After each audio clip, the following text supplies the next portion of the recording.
Hola, muy buenas desde la sala VIP de Periodista Digital. Hoy vamos a hablar de las luces y sombras de Ana Obregón y ya que ahora está muy de moda y yo quería empezar contando una anécdota personal que vi con ella, yo y otros compañeros de prensa. Fue hace unos pocos años en el Festival de Vitoria. Es el festival de televisión que organiza todos los años la ciudad de Vitoria, y Ana Obregón vino a presentar una serie, un docu-reality, en el que aparecía ella y sus andanzas, que era bastante malo. Yo no sé si te acuerdas, David, de ese docu-reality. No lo vi afortunadamente, no. Era bastante malo. Y ella en la presentación ante la prensa vino unos 3 cuartos de la tarde, y vino con un vestido y apoyado así la mano en el vestido.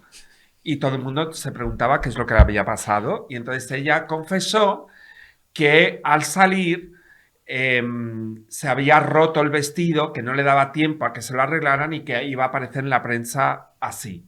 Podemos verla ahí. ¿Veis cómo se sujeta?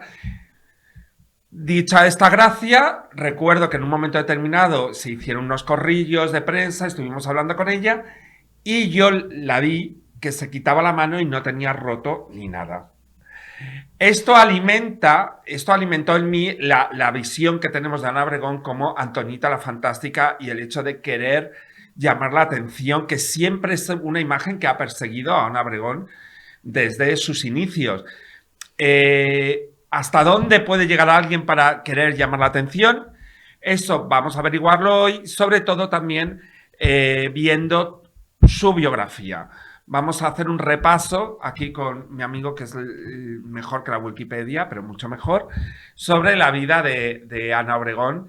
Y lo primero que hay que preguntarse de dónde viene, cuáles son los orígenes de Ana Obregón, porque viene de alta cuna, que eso lo sabemos todos. Específicanos, David. Sí, es un ejemplo de una chica bien, no tenía ningún problema para llegar a fin de mes y decidió meterse a actriz. Bueno, hay gente que comete otros delitos, ella decidió actuar. Oye, niña pija que decide actuar. Ella viene de una familia, su padre, que falleció recientemente, Antonio García, era el fundador de una constructora, Hotsa, que bueno, es una de las constructoras que digamos que desarrolló la moraleja tal y como la conocemos hoy en día. Y luego esta constructora, por avatares, que sería muy largo de explicar, acabó en manos de la familia Ruiz Mateos. Todos los caminos llevan a Ruiz Mateos siempre. Pero siempre ha sido una familia de bien, digamos. Sí, sí, sí, sí. Ella era una familia que eran de 2 chicos y 3 chicas, 5 hermanos en total, y una de sus hermanas, Amalia, se dedicaba al mundo de la moda, salía en las revistas del corazón y a través de ella entró en el mundo del espectáculo. Pues vamos al año 78, que es cuando empieza a ser personaje popular, no tanto por su trabajo, sino por Miguel Bosé. Sí. Siempre ha sido como la primera novia de Miguel Bosé o única novia de Miguel Bosé. Bueno, ha tenido más, ¿no? Ha tenido más, sí. Pregunta, ¿esto es real o no?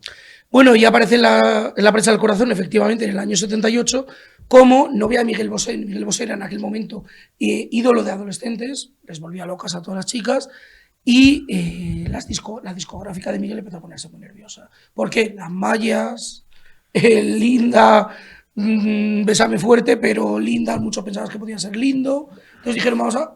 Una novia viene bien. Es verdad que Ana y Miguel se conocían, se querían mucho, y a las revistas empezaron a especular con que esta chica es la novia de Miguel.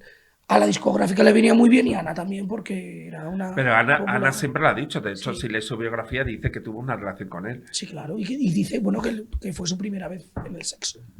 Con Miguel Bosé, que también tiene narices. Bueno. Que, mira, fíjate, puede compartir lo de la primera vez en el sexo con Miguel Bosé con un exdiputado de Ciudadanos. Que no, que es broma, Vale. esto es broma, esto Es es broma. broma. Es broma. Pero es verdad que ella contó esto y eso es el origen de su fama. También es verdad que Miguel le dedicó una canción a Ana en inglés, con lo cual ya era como la novia oficial. Y ella cuenta que vino muy bien para el fenómeno fan que tenía Miguel, que tuviese novia, porque un poco remarchaba esa masculinidad que en los 70 parece que tenías que tener por narices, pero bueno. Luego para... Que chocaba mucho con la imagen que Es daba. que eso te iba a decir, que para el ojo avizado, o sea... Para cualquier ojo, vamos. Bueno, no te creas, porque yo he conocido mujeres mayores que decían, yo jamás me imaginé lo de Miguel. Joder, hija, cariño. Creo que alguna pistita había. Pero bueno, es verdad que que le vino muy bien para esto, a Ana le vino bien para su carrera, y ella siempre ha mantenido a día de hoy que fue una historia de amor como tal. Que decir que a ella se le olvida una cosa, que en los años 80, cuando ya habían roto un Interview, ella habló abiertamente de la bisexualidad de Miguel Bosé en Interview. Ah. Luego, como pasa siempre... O sea, le sacó del armario. Bueno, no le sacó es Ana. O sea, Ana dijo eso esa semana y seguramente la semana siguiente le hubiesen dicho que era Bertín Osborne. O sea, esto según el día. Porque, y es muy curioso, porque ella salta a la fama por ser personaje del corazón. Sí. Y es muy curioso que eso en esta época sería más difícil, pero es muy curioso que en esa época, o por los contactos de Ana, o su talento, lo que fuera, fue cuando empieza, porque se nos olvida, ahora la vemos como un personaje divertido, pop y demás, pero en realidad tuvo una carrera con muchísimas películas, sobre todo en los años 80, sí. Y una carrera en Hollywood que pocos han conseguido. Sí, ella de hecho, cuando está con Miguel, está a punto de hacer su primera película, que se hizo, aunque ya no sale. La película es horrorosa, que es Colgados al borde de la madrugada con los pies colgando. El título ya tiene narices. Y era una película que pretendía lanzar a Miguelito Bosé como estrella de cine y tal. Aparecía los martes y 13 cuando eran 3. Y Ana iba a ser la chica de la peli. Su padre, Antonio García, puso pasta en la productora. Les dijo, ¿cuánto le vais a pagar a mi hija? Tanto, pues os pago el doble con tal de que no la contratéis. Y no la contrataron para la peli. Vaya. Pero luego aún así ella insistió porque ella siempre ha querido tener una carrera artística. Eso hay que decirlo. Y es verdad que lo que dices es que empezó a hacer cine. Su primera película fue Me olvidé de vivir con Julio Iglesias, que hace un cameíto. Y luego ya como actriz hace una peli, Hijos de Papa, que era una novela de Vizcaíno Casas, donde ella aparece vestida de falangista. No porque haya luchado en la guerra civil, cuidado. Esto hay que puntualizarlo. Vale, porque lo de la edad de Ana Obregón es también otro misterio. Bueno, ya ahora dice las revistas que tiene 68, sí. Pero el otro día decían que no, que en realidad tiene 73. Que, yo te digo, creo que la edad correcta son 68, que ella nació el 18 de marzo del 55, y te digo porque ella le puso una demanda a una revista, Sorpresa en concreto, y cuando tú pones una demanda aparecen los datos del demandante. Y entonces cuando la revista Sorpresa recibió esta demanda, dijo así, qué bien nos viene, cariño. Y entonces digamos que la revista Sorpresa destapó un secreto de Estado que era la edad, ¿no? Que en aquel momento eran 50 y tantos cuando la demanda. Ah, muy bien. Vale, vamos, por ejemplo, hay una parte de ella que se hizo muy popular después y que también viene de lo de Antoñita la Fantástica, que es las relaciones que tuvo, por ejemplo, que ya las cuenta en su biografía, que tuvo con Spielberg. Ella se va a Estados Unidos, hace carrera, no solo el famoso capítulo del equipo A. Hace más cosas, sí. Hace más cosas. Hablábamos antes que apareció en Hospital General. Haciendo hija de Liz Taylor. Casi nada. Tela. Que también salió en ¿Quién es el jefe? Que era una italiana muy popular. Y allí conoce a gente como Spielberg, Robert De Niro, y además es una dinámica. Siempre si Ana Obregón te habla y te cuenta su vida, no sé cómo lo hace, yo quisiera saber su secreto, pero todos se enamoran de ella. Y ella rechazó a Spielberg. En los 80 era un bellezón, Ana. Vale, sí, pero era todo. Y ella siempre dice que Robert De Niro le dijo estoy enamorada, pero él estaba casado y ella dijo que no. Con Spielberg lo mismo. Siempre me tendrás, la famosa paella de Spielberg. Yo tengo amigos, paparazzis, que Ana Obregón les llamaba por teléfono, y esto es completamente cierto, a la prensa y decía, oye, que Spielberg está en mi casa, que quiere repetir lo de la paella. Y llegaban los paparazzi y aparecía con un vestido divino y ni Spielberg ni estaba ni se le esperaba. Era esa forma de llamar la atención. Pero hay fotos de que le prepararon una paella. Eso te iba a decir, que estas fantasías que ella cuenta, es verdad que las exageraba, pero tienen un punto de realidad. Hay que decir que ella cuenta en sus memorias, estas desmemorias que ella escribió, cuenta que tuvo un intento de violación en Los Ángeles, sí. Y se marcha, por seguridad, se marcha a vivir a casa de Julio Iglesias, que en aquel momento vivía en Los Ángeles, en California. Y ¿cómo se llama? El representante, no me salía la palabra, perdón, de Julio Iglesias en aquel momento, Alfredo Fraile, escribió un libro de memorias donde él cuenta que Ana era una locura vivir con ella en casa porque decía que era una desordenada, y que le pidió Julio Iglesias, por favor, Alfredo, tú que te mueves en este mundo de los representantes, échale una mano a Ana. Y le consigue que vaya al programa de Johnny Carson, que en aquel momento era lo más en Estados Unidos. O sea, es que, bueno, quiero decir que es verdad que tuvo un punto importante en su vida. Y ahí en Estados Unidos ella conoce al que siempre ha vendido como amor de su vida, Fernando Martín, aunque eso sería un poco después. Eso sí, eso porque ella vuelve primero a España y bueno, yo cuando era pequeño leí que Ana Obregón había estado con Alberto de Mónaco. Tú nos vas a aclarar si esto es otra fantasía más, es algo orquestado, es real, no lo es, porque yo cuando era pequeño era, joder, Ana Obregón, qué carrerón. Y ahora va a ser La Grace princesa de Kelly. Mon, claro, va a ser Grace Kelly. O sea, ¿esto es real o no? Ella siempre. Lo que pasa es que Hablamos ella- del año 86. Sí, ella cuenta las cosas con mucha gracia. Eso es verdad. Hay que reconocérselo. Y ella cuenta que en una cena en el Sporting Club de Monte Carlo dijeron: se va usted a sentar al lado de Monseñor, que es el título que tienen los príncipes de Mónaco. Y dijo: al lado de un cura. No, coño, es el príncipe. Entonces le sentaron al lado del príncipe y dicen que él quiso bailar con ella y que toda la prensa internacional, que es la chica guapa con la que baila el príncipe, etc, etc. Bien, hasta ahí la versión Obregón. Yo te voy a contar la que a mí me contaron, que es que ella fue a un evento donde la estrella, era un evento publicitario, donde la estrella era Severiano Ballesteros, que era en aquel momento un deportista top internacional, era de los deportistas españoles top internacionales, el golfista. Y junto con Severiano Ballesteros, la marca que le patrocinaba, le llevó una serie de señoras bien, de esta que quedan muy monas en las revistas para acompañarle. Entre ellas estaba Carmen Ordóñez también. Entonces, Ana, digamos que se las ingenió para conseguir ser la protagonista esa noche y sentarse al lado del príncipe Alberto. Y a mí un periodista español, catalán para más señas, que asistió a esta fiesta para cubrirla para su periódico, me contó que Ana entró en la fiesta con Severiano Ballesteros y se fue con Alberto de Mónaco. Que después de esto, que estuvieron en una discoteca de la noche de Monegasca, y bueno, estuvieron ahí de fiesta y le pusieron flamenco y Ana dijo: como soy española voy a bailar flamenco. Bueno, en fin, estas cosas. Pues bueno, ya sé que a los extranjeros tú les haces así dos veces ole y se piensan que eres Ana Varas. O sea, tampoco tiene mayor importancia. Y luego a partir de ahí es verdad que Alberto de Mónaco vino varias veces a España, le gustaba mucho la noche madrileña sobre todo, porque ofertaba mucha vida. Sí. Había mucha vida en Madrid en aquella época. Mucha diversidad. Mucha diversidad había, sí, exactamente, Q+. Y entonces, Ana, pues de vez en cuando, digamos que buscaba encuentros con Alberto.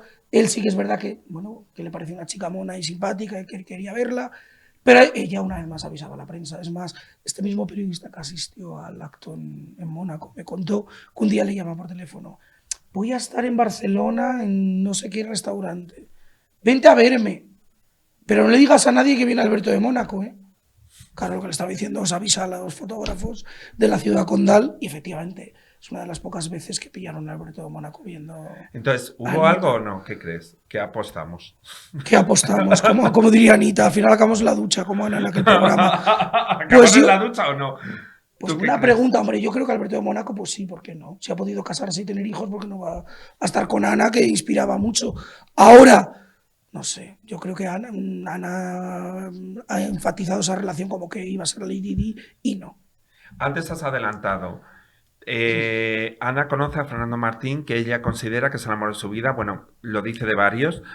Pero yo sí que me creo que lo considere el amor de Pero su aquí vida. la pregunta es, cuando fallece en un accidente Fernando Martín, ella se vende como la viuda de España. O sea, ella se vende, vamos, ni la Pantoja. O sea, se vende como... Cuando en realidad lo que se sabía es que ya habían roto. Él estaba con otra mujer y ya habían roto. ¿Qué sabes tú al respecto? ¿Es la viuda de España en aquel momento o no?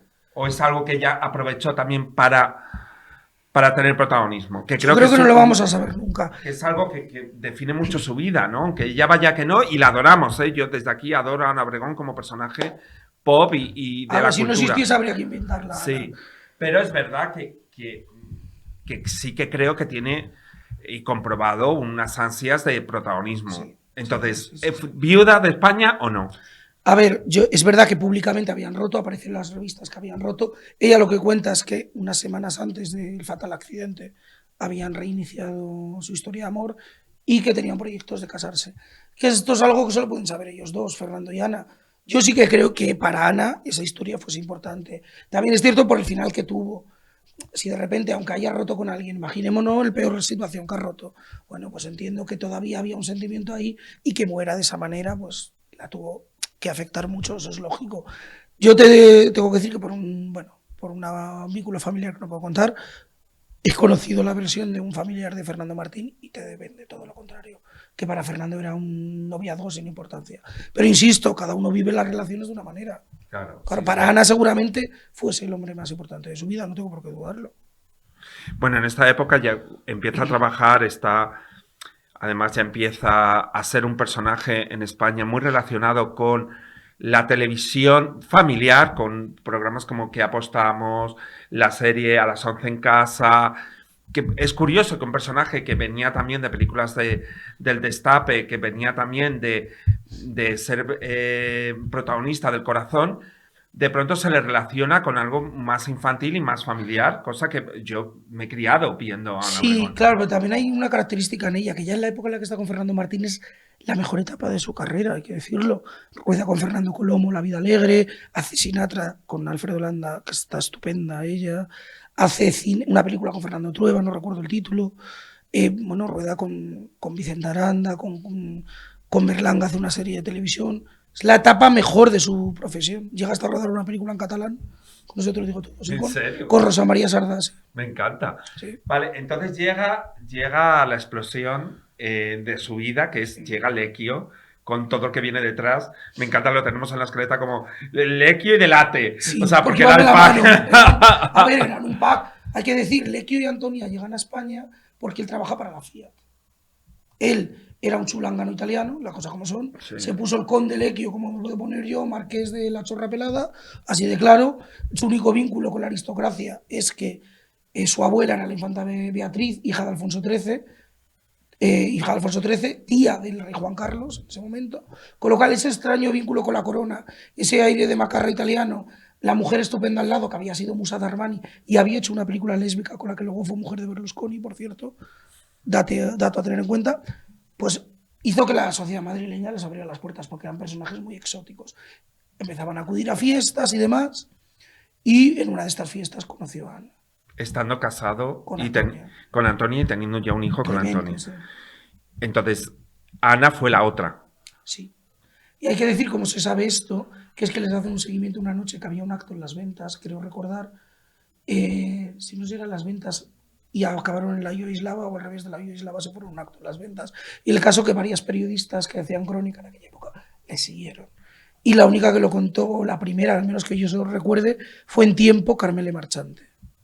Mira. Y empezó ahí a todo a saberse. Claro que es. Que ellos lo negaban al principio, luego lo tuvieron que reconocer, lo de siempre. Lo reconocieron, se quedó embarazada de Alex Lecchio, que además el otro día lo hablábamos, ya era mayor, ya tenía 38 años, sí, ¿no? Ana sí, Obregón, sí. O sea, que también para la época ser madre a esa edad era raro, sí. Era raro.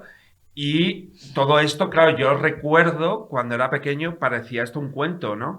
Que era ella contra la malvada, que era la otra italiana, que es verdad que Antonia Delate es un personaje muy extremo, todos la hemos visto, todos la hemos conocido, todos tenemos, los que trabajamos en esto tenemos experiencias muy bestias con Antonia Delate, yo las tengo, o sea, yo la he visto yo solo en he tenido situaciones con muy extremas, pero es un personaje... Es verdad que llama muchísimo la atención y que no tiene pelos en la lengua y que fue a por Ana desde un primer momento. Yo solo tengo una experiencia con ella, con Antonia, y es, fíjate, la que al final acabo teniendo relación demasiada con la Casa Real fue Antonia. Un verano en Mallorca, Juan Carlos, y yo esto luego lo conté en un periódico y ella me llamó y aguanté un Antonia Delate al teléfono, que es maravilloso, una experiencia maravillosa. Sí. Hay que decir que al principio de todo Antonia se ganó a los españoles, porque Ana era como la petarda, la pija, que se había liado con un italiano, caían fatal ambos, les dieron el premio Limón a Lecchio y Ana porque se llevaban fatal con la prensa, y Antonia cayó bien por esa forma que tenía de ser, que yo recuerdo cuando hace la famosa Máquina de la Verdad con Julián Lago, pone unas cintas de audio, ella había grabado las conversaciones telefónicas con Lecchio. Lecchio quiso volver con Antonia durante el embarazo de Ana, y las formas que Lecchio hablaba de Ana para reconquistar a Antonia, tela. Eso se emitió en prime time, fue una exposición de odio en 625 líneas. Los españoles se enamoraron de esos ojos verdes que destilaban terror, porque delante, bueno, fíjate cómo sería la cosa, que hasta Maciel, que estaba de tertuliana esa noche, dijo, no voy a hablar. ¡Para callar a Maciel! Para callar a Maciel. Bueno, llegó a tener una bronca con José Rodríguez de Seyeiro, con aquello, José... Vale, el caso es que tienen a Alex y se separan. Sí.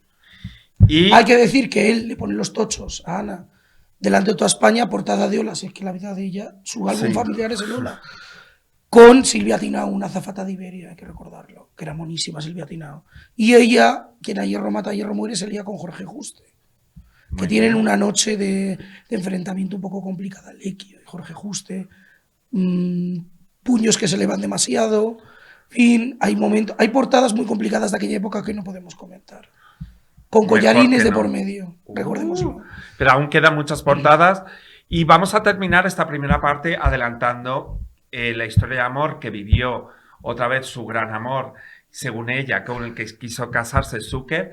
Y no sé si lo Que sabían, no sería el último futbolista en la vida de Ana, ¿no? ni el último del Real Madrid, aunque es el único con exorcismo incluido. Eso, tuvieron un exorcismo en su casa, o sea, Ana Obregón y el demonio.